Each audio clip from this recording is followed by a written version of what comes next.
তুমি মন এমন এখনো হয়েছে ঠিকই প্রভু তপস্যা শেষ হয়ে গেছে। আসন ছেড়ে উঠে পড়ছেন দেখছি। প্রণাম করুন। মঙ্গল কে তুমি বলবে?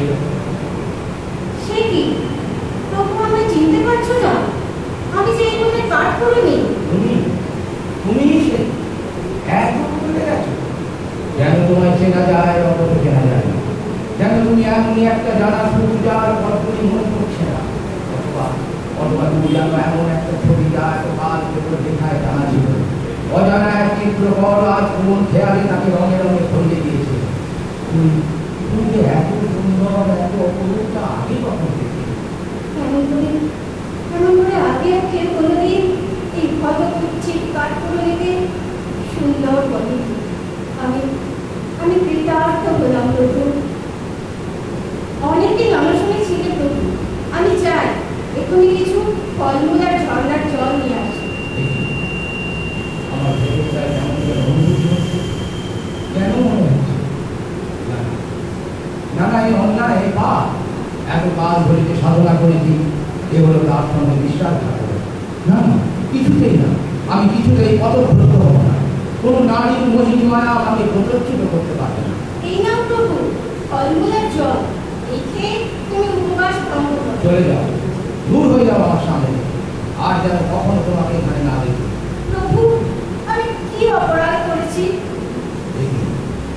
একই করলাম এই স্নেহমন্ত্রীর ভাবি চরিত্র মেয়েটির সঙ্গে অকারণ দুর্গায় গ্রহণ করলাম।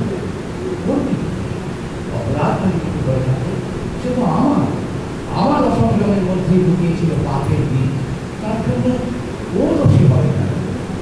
ভদ্রে হঠাৎ হয়ে আমি তোমাদের কথা বলছি, আমাকে ক্ষমা করো। কি করছো প্রভু? আমার কাছে ক্ষমা চাইছো?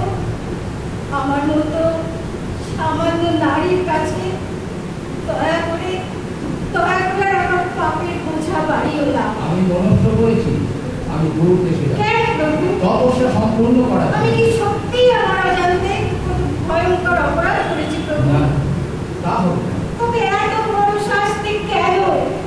দর্শনের পূর্ণ হতে আমাকে কেন বঞ্চিত করবে? এই প্রশ্নের উত্তর কি আমার কাছে আছে? কি করবো আমি? কেমন করবো আমার দিকে আসছে এই বন্ধন ছিন্ন করবো না, এমন মনে হচ্ছে আমার হারিয়ে যাচ্ছে না। আর কি জানো, যদি কোনো সিদ্ধি লাভ হয় তবে এখানেই হবে। আমি কোথাও যাব না, এই আসনে বসেই আমি তপস্যা করি। দাও দাও তোমার ফলগুলি দাও, আমার ভীষণ ক্ষুধার উদ্বেগ হয়েছে। আমি কৃতার্থ হলাম প্রভু। আমার জন্ম জন্মান্তরে